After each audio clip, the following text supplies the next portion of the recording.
우리 가슴에 손을 얹고 믿음을 고백하고 오늘 하나님께서 저에게 주시는 말씀 받을게요. 제가 먼저 고백하겠습니다. 하나님은 나를 사랑하십니다. 나는 그 사랑 안에 있습니다. 하나님은 오늘 나에게 말씀하실 것입니다. 그 말씀에 능력이 있습니다. 그 말씀에 생명이 있습니다. 나의 마음을 하나님께 열겠습니다. 나의 생각을 예수님께 집중하겠습니다. 들은 만큼 변합니다. 들은 만큼 행복해집니다. 오늘 우리가 보게 될 오병이어 사건은 사복음서에 다 기록이 되어 있는 사건입니다. 우리가 보는 요한복음은 다른 공간복음서 마태, 마가, 누가복음이 기록된 지 굉장히 시간이 오래 지난 다음에 마지막으로 기록된 성경인데 요한복음에 등장하고 있는 내용의 90%는 다른 복음서에 등장하지 않는 내용들입니다. 그러니까 요한이 그의 복음서를 기록할 때 다른 복음서에 누락되어 있는 내용들을 집중적으로 기록했다라고 하는 것을 우리는 알 수 있고, 또 요한이 복음서를 기록했던 이유가 그의 복음서를 통해서 예수께서 그리스도이신 것을 사람들이 알게 하고 그분을 믿음으로써 영생을 얻게 하려 하심이다라고 하는 목적이 그 복음서에 기록이 되어 있는 것을 보아서 그는 의도를 가지고 그의 복음서를 기록했다라고 하는 것을 우리는 알 수 있습니다. 그런데 왜 또 오병이어의 기적, 다른 복음서에 이렇게 자세하게 기록이 되어 있는 오병이어의 기적을 요한복음에 기록을 해 놓았을까? 우리가 생각하기에는 이 오병이어의 기적이 주일학교 다닐 때 주일학교 레슨을 통해서 배웠던 정도의 기적 사건으로 이해를 할지 모르지만, 복음서의 기자들이 봤을 때는 예수의 행적을 기록할 때 도저히 뺄 수 없는, 빼어서는 안 되는 행적이다라고 생각을 했던 것 같아요. 그리고 우리가 2주 후에 보게 될 텐데, 요한복음에는 오병이어 사건의 영적인 의미에 대해서 예수께서 자세하게 설명하는 장면이 나오고 있거든요. 그러니까 요한이라고 하는 예수님의 제자가 시간이 오래 흘러간 다음에 다른 복음서에 빠진 내용들을 중심으로 복음서를 기록을 하면서 그런 오병이어 기적을 또 넣었던 사실은 그만큼 그 사건이 초대교회 성도들에게, 예수를 따랐던 제자들에게 중요한 의미를 가지고 있었던 사건이다라고 하는 것을 우리는 확인할 수 있습니다. 이것이 역사적인 사건이다라고 인정하는 것으로부터 우리는 출발을 해야 합니다. 픽션이 아니라 실제로 일어난 사건이다. 너무 황당스럽죠. 작은 오병이어를 가지고 남자만 모여있는 인원이 5,000명, 여자들이 1대1로 존재한다 그러면 10,000명, 어린아이들도 1대1로 존재한다 그러면 15,000명. 이게 숫자가 기하급수적으로 늘어가는 거 아니겠습니까? 그러니까 아무리 적게 잡아도 10,000명, 20,000명 정도 되는 사람들이 그 작은 어린아이의 도시락으로 배불리 먹고 12광주리가 남았다라고 하는 이야기가 2021년을 살아가고 있는 우리들한테만 황당한 이야기가 아니라 그 당시에 있는 사람들도 황당한 이야기인 거예요. 그럼에도 불구하고 사복음서를 기록한 저자들이 다 기록해 놓았다. 그리고 초대교회 역사를 지나면서 이 전승 기록이 살아남았다. 무슨 얘기일까요? 진짜 일어난 사건이라는 얘기예요. 왜냐하면 증인이 5,000명이잖아요. 남자만 5,000명. 그러면 만약에 픽션이라면 증인을 적게 등장시켜야 되는 거예요. 그러면 탈로 나지 않을 수 있으니까 증인의 숫자가 많아지면 많아질수록 둘 중에 하나인 거예요.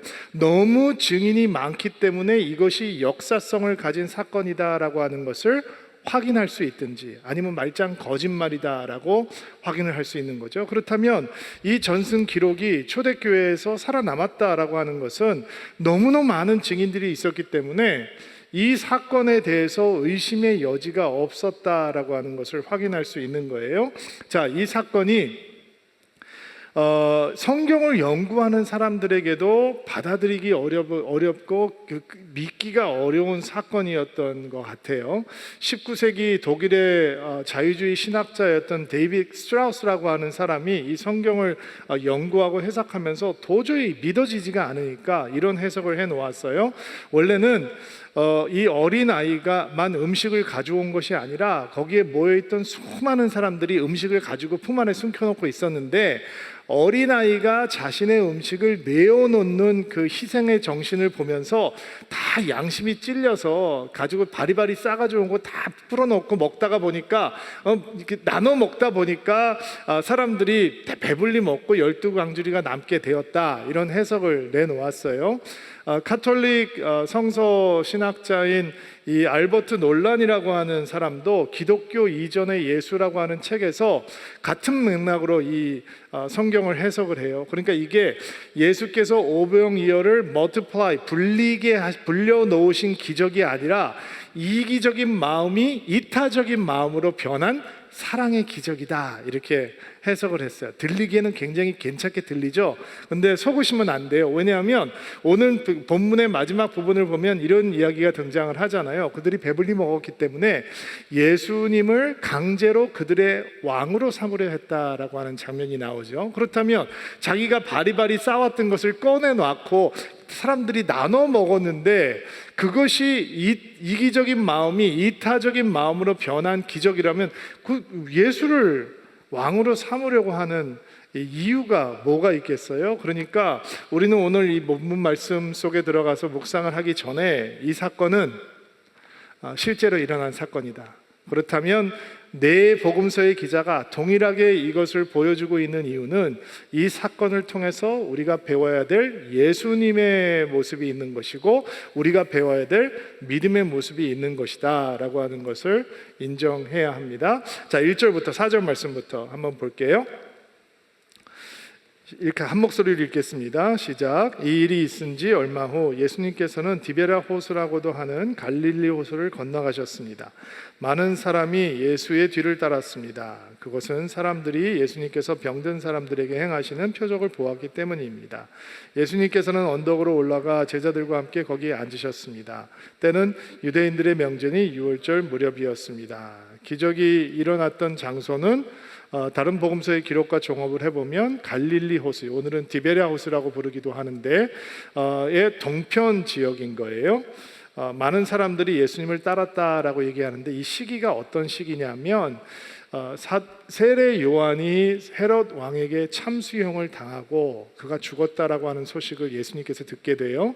그리고 예수님께서 마음이 너무 무거워지셨기 때문에 몰려오고 있는 사람들을 잠시 피해서 혼자 조용한 시간을 갖기 위해서 호수를 건너시게 되는 거거든요. 그런데 예수께서 그 배를 타고 건너가시는 것을 보면서 사람들이 육로를 통해서 따라와서 기다리고 있는 거예요. 사실 예수님의 마음이 너무 아프고 무거워서 혼자 하나님과 시간을 보내고 싶으셨는데 도착을 해보니까 거기에는 또 사람들이 기다리고 있었어요. 그리고 그들을 바라보는 예수님의 시선이 이랬다라고 다른 복음서들은 얘기하는데 마치 목자 잃은 양처럼 보였다. 그리고 그들을 불쌍히 보셨다라고 얘기를 해요. 그래서 예수님은 그들을 불쌍히 보시고 또다시 그들의 병을 고치시고 말씀을 전해주시는 사역을 시작하시는 것입니다. 그들이 예수님을 믿어서 온 거 아닙니다. 오늘 성경 말씀에는 표적을 보고 따라왔다라고 얘기하죠. 아직 믿음이 있는 거 아닙니다. 그들은 호기심으로 가득했고 예수님께서 또 신기한 일을 한번 행하시지 않나? 이런 마음으로 따라온 것입니다. 그런데 그들을 목자 없는 양같이 보셨습니다. 그들이 소망이 없고 병들고 배고프고 피폐해진 인생인 것을 알고 그들을 불쌍히 보셨다는 겁니다. 오병이어 사건은 예수님의 능력을 자랑하는 사건이 아닙니다. 오병이어 사건은 그 목자 없는 양 같은 백성들을 불쌍히 여기시는 예수님의 마음으로부터 출발하는 사건입니다. 그러니까 제가 여러분이 오늘 회복해야 되는 예수님의 마음이 바로 그것입니다. 표적을 보기 위해서 몰려들었던 사람들, 그것이 세상의 모습이겠죠. 아직 예수님을 믿지 않는 세상의 모습이 그 백성들을 상징하고 있는 것입니다. 예수께서는 그들을 정죄하지 않으셨습니다. 판단하지 않으셨습니다. 공격하지 않으셨습니다. 무례하지 않으셨습니다. 예수님의 속이 동했습니다. 긍휼이라고 하는 것은 여인의 자궁이 움직인다라는 뜻을 가지고 있거든요. 그러니까 그 몰려오는 사람들을 보면서 예수님의 마음은 긍휼로 가득해졌습니다. 세상을 향한 우리의 마음이어야 되는 것이고, 교회가 회복해야 되는 예수의 마음이어야 되는 것입니다. 교회는 세상을 비판하면 안 됩니다. 무례해서는 안 됩니다. 정죄해서는 안 됩니다. 세상을 불쌍히 여겨야 하는 것이죠. 그 마음으로부터 오병이어의 기적이 시작이 되기 때문입니다. 자, 오늘 우리는 본문 말씀을 보면서 믿음을 배우게 될 텐데, 세 부류의 사람을 만나게 되면서 믿음을 보게 될 거예요. 5절부터 7절 말씀 같이 한번 읽어볼게요. 첫 번째 부류의 사람 한번 만나보겠습니다. 한번 한 목소리를 읽겠습니다. 시작. 예수님께서는 눈을 들어 많은 사람이 예수님께 나오는 것을 바라보시고 빌립에게 말씀하셨습니다. 이 사람들이 먹을 것을 어디서 살 수 있겠느냐? 예수님께서는 빌립이 어떻게 하나 보시려고 이런 질문을 하신 것이었습니다. 예수님께서는 빌립이 어떻게 할 것인가를 이미 알고 계셨습니다. 빌립이 예수님께 대답했습니다. 여기 있는 한 사람 한 사람이 빵을 한 입씩만 먹는다 해도 그 빵을 사려면 200데나리온은 있어야 할 것입니다. 자, 우리가 오늘 처음 만나게 될 사람은 빌립인데, 다른 복음서에서는 예수님께서 제자들에게 너희가 먹을 것을 주어라 라고 얘기를 하고 있는데, 오늘 말씀을 보니까 예수님께서는 빌립을 콕 집어서 질문을 하시죠. 요한복음에는 빌립에 대한 이야기들이 좀 자세하게 등장을 합니다. 다른 복음서에는 등장을 하지 않는데, 그러니까 요한의 기억 속에 빌립이라고 하는 사람의 흔적이 남아있는 거죠. 아마 다른 이 제자들보다 조금 더 각별한 우정을 나누었던 것은 아닐까라고 생각을 하게 됩니다. 예수님께 이 안드레라고 하는 베드로의 형제가 예수님을 처음 만났을 때 자기 형제였던 베드로에게 와서 뭐라고 예수님의 얘기를 했냐면, 내가 메시아를 만났어, 이렇게 얘기를 합니다. 결론부터 서론도 없습니다. 그냥 본론 딱 얘기하고 끝입니다. 내가 메시아를 만났어. 빌립은 예수님을 만난 다음에 나다니엘이라고 하는 사람에게 가서 자기가 메시아를 만났다라고 하는 설명을 이렇게 합니다. 요한복음 1장에 나와 있는 말씀인데 들어보세요. 모세가 율법책에 썼고 예언자들도 기록한 그분을 우리가 찾았다. 나사렛 사람 요셉의 아들 예수님이 바로 그분이시다. 다르죠? 내가 메시아를 만났어. 모세의 율법에 기록되어 있고 예언자들도 기록되어 있고 요셉의 아들 나사렛 출신 그분이 바로 메시아시다라고 얘기를 하고 있는 거예요. 그러니까 기질이 조금 보이시나요? 비교 분석이 끝났다는 거죠. 왜 하필 예수님께서 빌립에게 콕 집어서 질문을 던지셨을까? 어떤 학자들은 지금 이들이 거하고 있는, 이제 사역을 하고 있는 이 지역이 빌립의 고향이었던 벳세다와 굉장히 가까운 지역이기 때문에 그 지역 상황을 제일 잘 알고 있는 제자들이었기 때문에 그런 질문을 하셨을 것이다 라고 얘기를 하는데 동의가 안 돼요. 왜냐하면 베드로와 안드레도 벳세다 출신이에요. 그렇다면 같이 똑같이 물어봐야 되는데 왜 빌립이었을까? 아마 빌립이 그 예수님의 제자 가운데 가장 계산이 빠르고 논리적이고 이상적이고 현실적인 판단을 하는 사람이었기 때문에 예수님께서는 그에게 질문을 던지셨던 것 같아요. 7절 말씀을 보니까 명쾌하게 이렇게 이야기하죠. 여기 있는 한 사람 한 사람이 빵을 한 입씩만 먹는다 해도, 두 입 아니에요. 반조각 아니에요. 한 입씩만 먹는다 해도 빵을 사려면 200데나리온은 있어야 하겠습니다. 이렇게 견적이 다 끝났다는 얘기예요. 저는 이런 사람 좋아해요, 솔직히. 예수님께서 야, 여기 사람들이 이렇게 많은데 이 사람들 다 먹일 빵을 어디서 사면 좋겠니? 그런데 거기다 대고 뒷머리를 긁적긁적 하면서 그러게 말입니다. 예수님 참 큰일입니다. 어떻게 할지 모르겠습니다. 오랫동안 굶고 있는데 그냥 계속 굶으라고 하죠. 이렇게 하면 얼마나 당황스럽겠어요. 뭐 대안을 내놔야 될 거 아니에요. 그러면 예수님께서 질문을 던지자마자 기다렸다는 듯이 한 입씩만 먹더라도 200데나리온, 한 데나리온은 하루치 품삯이에요. 그러니까 200일의 품삯을 가지고 있어야 먹일 수 있겠습니다. 이 모세의 율법에 기록되어 있고 선지자들 말했던 그분 나사렛 출신 요셉의 아들 예수요라고 하는 기질이 빛을 발하는 답이죠. 미리 생각하고 있었다는 거예요.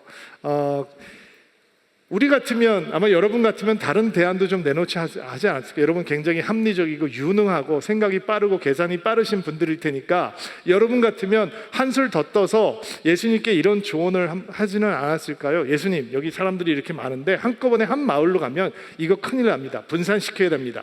1000명은 요 마을로, 1000명은 요 마을로 이렇게 분산시켜야 되고, 젊은 사람들은 조금 멀리 있는 곳으로, 나이 든 사람들은 좀 가까운 곳으로, 어린아이와 노약자들을 먼저 보내겠습니다. 걷기 힘든 사람들은 여기 머물러 있으라라고 얘기를 할 것이고, 저희가 먼저 사람을 마을로 보내서 음식을 여기로 가져와서 먹이기로 했으니까 걱정 안 하셔도 됩니다.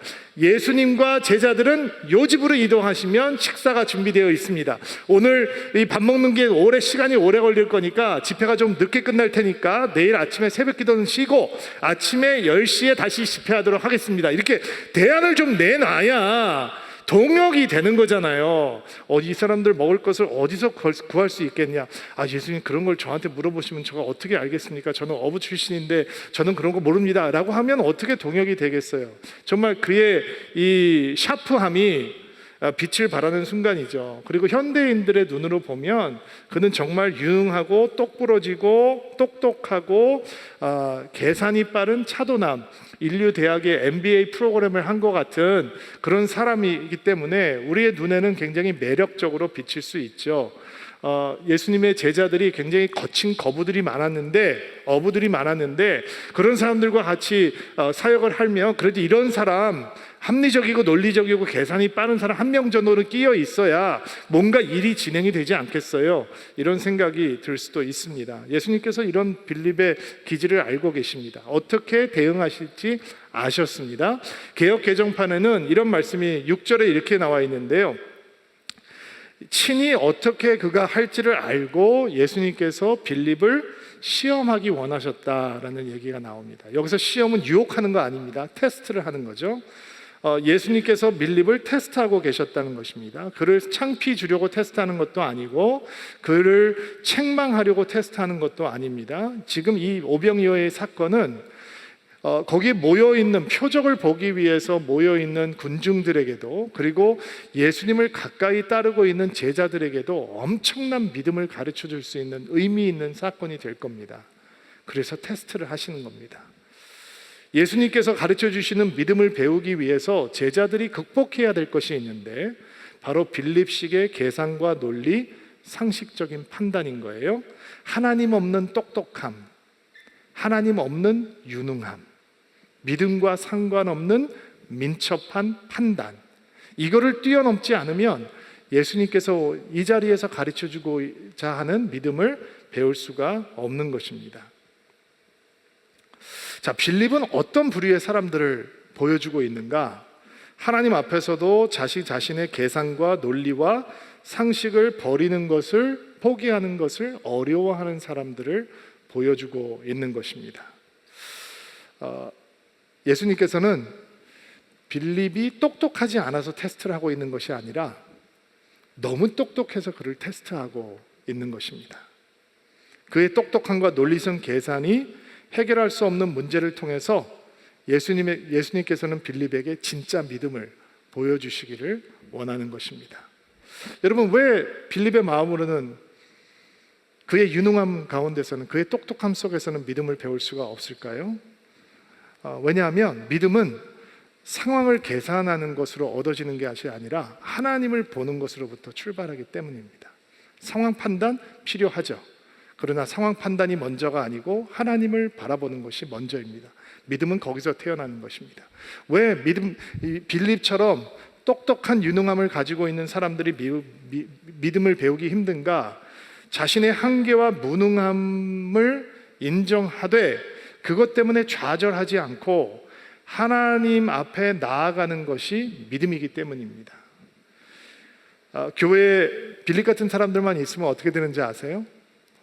좋은 얘기 많이 나옵니다. 회의하면 기발한 아이디어들 다 맞는 말만 박수소리 요란해집니다.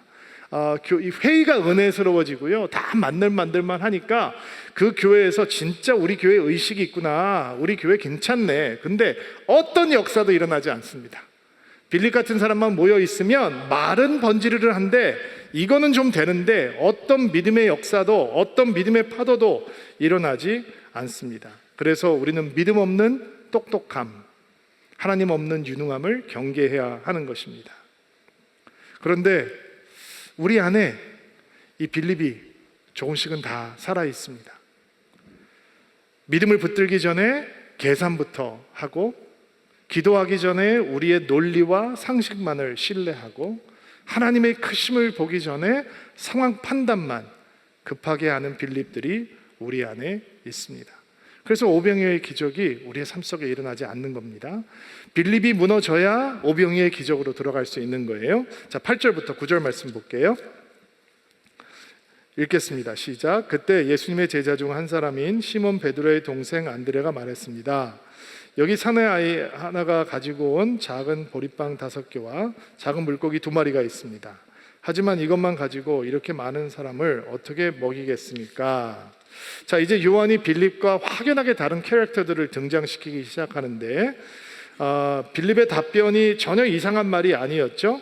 그런데 안드레의 답변이 등장을 하자 빌립의 계산이 빠르고 민첩하고 유능함이 아니었고, 민첩함이 아니었고, 똑똑함이 아니었고, 믿음이 없는 것이다 라고 하는 밑바닥이 드러나기 시작합니다. 안드레가 어린아이의 도시락을 가지고 나오는데 보리떡 5개와 물고기 2마리예요 여러분, 지금 엑스트라 라지 피자 사이즈가 아니에요.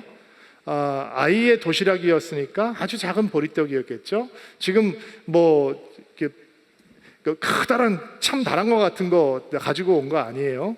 갈릴리 호수에서 잡은 잡어들, 피라미드를 절여서 이 뻑뻑한 보리떡을 먹는 데 사용했던 조그만 물고기였을 거예요. 보리떡이라고 하는 것은 가장 가난한 사람들이 먹는 음식이에요. 밀을 먹을 수 없는 사람들이 먹는 음식.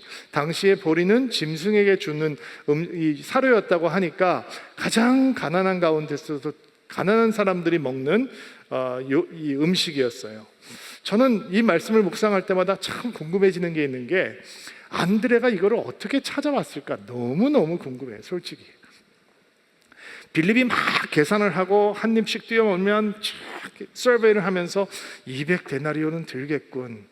그렇다면 마을이 여기서 얼마나 떨어져 있지? 그 마을이 얼마나 크지? 정말로 우리가 이런 돈이 없는데 돈이 있다 한들 가서 음식을 구해올 수 있을까? 막 이런 계산을 하면서 어떤 결론을 내느냐? 200데나리온은 없습니다. 그러므로 불가능합니다. 마을 너무 멉니다. 그러므로 불가능합니다. 빨리 돌려보내야 됩니다 라고 하는 견적이 나올 때 안드레는 막 사람들 사이를 막 다녔던 것 같아요. 그리고 어떻게 찾았을까? 혹시 야, 너 가만! 동작 그만! 너 봤어? 너 품에 있는 거 꺼내놔봐. 이렇게 해서 찾았을까? 도대체 어떻게 찾았을까? 너무너무 궁금한 거예요. 어떤 성경학자들은 이런 얘기를 하기도 해요. 안드레가 찾아낸 것이 아니라 아이가 그 물고기와 보리떡을 예수님께 드렸다, 이렇게 얘기를 하기도 해요. 해석도 분분해요. 초대교회 해석부터 현대 해석하는 사람들을 다 찾아봤는데 다 정말 분분한 해석들이 있어요. 그 얘기는 무슨 얘기일까요? Nobody knows. 아무도 정확하게 모른다는 얘기죠. 중요한 건 안드레가 그것을 찾아냈고, 그것은 보잘것없는 하찮은 것이었고, 그럼에도 불구하고 안드레는 그것을 예수님께 가져다 드렸다라는 거예요. 여러분, 냉정하게 한번 생각해 봅시다. 예수님의 제자라면 조금 더 책임 있어야 되는 거 아니에요? 너무 무모하잖아요. 너무 대책 없잖아요. 여러분 생각해 보세요. 저희 교회가 2,000명 밥을 먹여야 되는데 갑자기 어느 집사님 한 분 오셔가지고 저한테 도시락 하나 딱 갖다 주면서, 목사님 너무 수고 많으십니다. 오늘 2,000명 식사를 대접하셔야 되는데 목사님 요거 가지고 대접하시면 좋겠습니다. 도시락 하나 딱 줬다고 봅시다. 그러면 제가 그 사람 보고 정말 믿음이 크시군요. 이거 가지고 2,000명을 먹이실다고 생각하는 집사님의 믿음을 제가 정말 축복하고 사랑합니다 라고 할까요? 아니면 제가 이분 무슨 생각을 하고 사는 사람입니까? 정말 대책 없는 분이시네 라고 생각을 하지 않겠습니까? 어떻게 보면 지금 안드레가 주님 앞에 가지고 나온 것, 모든 사람들이 먹기에 턱없이 부족한 것이죠. 그런데 여러분, 이것을 보셔야 합니다. 하나님이 없는 똑똑함보다는 하나님이 있는 작은 믿음이 포함되어 있는 이런 무모함, 대책 없음이 예수님께서 기대하시는 큰 믿음에 더 가까이 있는 것입니다. 그는 가지고 왔습니다. 근데 확신이 부족합니다. 이거 가지고 되겠습니까? 이거 가지고 어떻게 가겠습니까? 회의적입니다. 그러나 주님 손 앞에 올려 들었다는 것입니다. 그러니까 안드레의 믿음을 통해서 우리는 어떤 믿음을 보게 되는 것이냐, 없는 것만 생각하지 않고 있는 것을 주님 앞에 가져다 드리는 믿음인 거죠. 작은 것을 통해서 큰 열매가 생길 수 있다라고 주님을 신뢰하는 믿음인 것입니다. 자신이 할 수 있는 최선이 턱없이 부족하지만 주님 앞에 나오기를 주저하지 않는 믿음, 자신이 할 수 있는 것은 별로 없지만 상상도 할 수 없는 주님의 역사를 기대하는 믿음, 이것을 우리는 안드레를 통해서 배우게 되는 것입니다. 예수님께서 그것을 받으시고 어떻게 하셨을까요? 너 지금 나랑 장난하니? 이렇게 말씀하지 않으셨어요? 10절부터 11절 말씀 볼게요. 한 목소리 읽겠습니다. 시작. 예수님께서 말씀하셨습니다. 사람들에게 앉으라고 하여라. 그것은 풀이 많은 곳이었습니다. 거기에 앉은 남자 어른의 수는 약 5천 명이었습니다. 그때 예수님께서 빵을 가지시고 하나님께 감사의 기도를 하신 후 그곳에 앉아있는 사람들에게 그들이 원하는 만큼 나눠주셨습니다. 예수님께서는 물고기를 가지고도 그렇게 하셨습니다. 예수님께서 그것을 받으시고 그것을 감사하며 축사하며 하늘을 우러러보시고 기도하셨다라고 다른 복음서의 내용들은 얘기해요. 여러분 감동하셔야 됩니다. 하나님께서는 오병이어를 받고 감사하셨습니다. 하늘을 우러러보았다는 말씀을 가볍게 여기시면 안 됩니다. 단순히 기도했구나 이런 뜻이 아닙니다. 여러분, 예수님 손에 오병이어가 있습니다. 근데 이걸 보고 모여있는 사람을 보면 감사하지 못합니다. 답답합니다. 한숨 나옵니다. 그런데 이것을 보고 아버지를 보면, 하나님을 우러러보면 감사 기도가 나옵니다. 왜? 하나님은 이것을 통해서 역사하실 수 있는 분이시기 때문입니다. 예수님께서 제자들에게 가르쳐주고 싶은 믿음은 무엇이냐? 이 오병이어가 하나님을 통과하면 하나님께서 기름 부으시면 이 줄인 사람들을 다 먹일 수 있는 선물이 될 수 있다라고 하는 큰 믿음을 제자들에게 가르쳐주기 원하셨습니다. 사람들을 다른 복음서의 기록을 보니까 50명씩 100명씩 앉게 했다라고 얘기하거든요. 여러분 누가 그 일을 제일 잘했을까요? 빌립 아닐까요? 막 열심히 움직이면서 50명씩 100명씩 막 이러면서 밥 많이 먹게 생긴 사람들은 50명씩, 밥 조금씩 먹게 생긴 사람들은 100명씩 막 이렇게 몰아 놓았을 거예요. 그리고 예수님께서 그 떡을 떼어주시기 시작하세요. 그리고 기적이 일어나는 거예요. 제자들을 통해서 떡을 떼어주는데 떡이 줄어들질 않는 거예요. 사람들이 배불리 먹고 모든 사람들이 원하는 만큼 먹었어요. 그리고 그 남은 것들을 거두어드리라 라고 말씀을 하니까 12광주리가 남았다라고 얘기해요. 왜 거둬들이라고 했을까요? 성경학자들이 너무 현대적인 시선으로 이 성경을 해석을 하는 것을 제가 알게 됐어요. 그러니까 우리가 현대사회에는 소비가 너무 과하고 낭비가 너무 심하기 때문에 그 앵글로 보는 것 같아요. 저는 과연 절약정신을 가르치기 위해서 예수님께서 다 못 끌어모으라고 그랬을까? 그거는 아닐 거예요. 왜냐하면 생명의 양식 대신 예수님을 만나게 되는 자리거든요. 그러니까 절약해야 된다라고 하는 것을 가르치기 위해서 모아라라고 하는 말씀은 분명히 아니었을 거예요. 물론 묵상을 하다 보면 그런 과한 소비를 멈춰야 된다라고 하는 묵상과 적용을 할 수 있겠죠. 그러나 예수님께서 12광주리를 남은 것을 모아라라고 하고 12광주리가 되었다라고 하는 것은 다른 의미가 있을 거예요. 그 의미는 뭘까요? 하나님의 은혜의 풍요로움이에요. 그들이 앉아있는 그 자리는 세상의 것들로 배부를 수 없었던 줄인 사람들이 있는 것이에요. 근데 생명의 양식 대신 예수 그리스도께서 그분을 나누어 주고 계시는 거예요. 그리고 그분의 은혜는 풍요로운 거예요. 마음껏 먹고 넘치도록 남는다는 것이 바로 예수께서 우리에게 보여주시는 은혜의 선물이었던 것입니다. 여러분, 안드레가 나타날 때까지는 빌립이 굉장히 설득력이 있어 보이죠. 합리적입니다. 근데 안드레가 나타나니까 빌립은 믿음이 없다라고 하는 것을, 믿음의 기대감이 없다라고 하는 바닥을 보여주죠. 안드레는 어린아이가 나타나기 전까지 황당무계하고 무책임해요. 그러나 어린아이가 있기 때문에 그 아이의 헌신이 있기 때문에 기적의 문지방을 넘는 믿음을 보게 되는 것입니다. 여러분도 저도 늘 논리와 믿음 사이에서 갈등합니다. 계산과 믿음 사이에서 갈등하는 우리 자신을 발견하게 됩니다. 때로는 논리가 있어야 합니다. 때로는 계산할 줄 알아야 합니다. 그러나 믿음을 붙들기 전에, 하나님을 보기 전에 계산과 논리만 붙들 때 우리의 믿음은 언제나 지극히 상식적이고 지극히 사람의 수준에 머무는, 예상할 수 있는 수준에 머무는 믿음이 되는 것입니다. 거기에 하늘을 우러러보면 하나님의 우러러보시는 예수님의 축사는 존재하지 않는 것이고 12광주리가 남는 기적은 존재하지 않습니다. 예수님께서 우리에게 주시는 믿음은 빌립의 논리 속에서 성장하지 못합니다. 하늘을 우러러보시고 축사하시는 예수님의 손 가운데 그 믿음이 성장하는 것입니다. 우리는 예수님의 기적 사건 속에서 이렇게 예수님 앞에서 오병이어의 기적이 일어나는데 왜 나의 인생 가운데는 오병이어의 기적이 일어나지 않을까 의아하게 생각합니다. 이유는 간단합니다. 오병이어를 드리는 아이의 믿음이 없기 때문입니다. 우리는 주님께 오병이어를 드려야 합니다 라고 하면 큰 소리로 아멘 합니다. 왜냐하면 작은 것, 적은 것을 드리는 것이 부담이 없기 때문입니다. 지금까지 만약에 여러분이 성경을 그렇게 읽으셨다면 잘못 읽어오셨습니다. 여러분들께서 지금까지 그렇게 이해하셨다면 작은 것을 드리고 적은 것을 드릴 때 큰 것을 받을 수 있는 것이구나 라고 이 성경을 읽으셨다면, 이해하셨다면 잘못 이해하신 것입니다. 아이에게 배우는 믿음은 주님께 적은 것을 드리는 믿음이 결코 아닙니다. 물론 그 아이가 드렸던 것은 사람의 눈에 비춰지면, 어른의 눈에 비춰볼 때 작은 것이고 적은 것이고 보잘것없는 것이었습니다. 그런데 아이가 가지고 있는 전부였습니다. 왜 오병이어를 통해서 역사가 일어나느냐? 그것이 그 아이의 전부이기 때문입니다.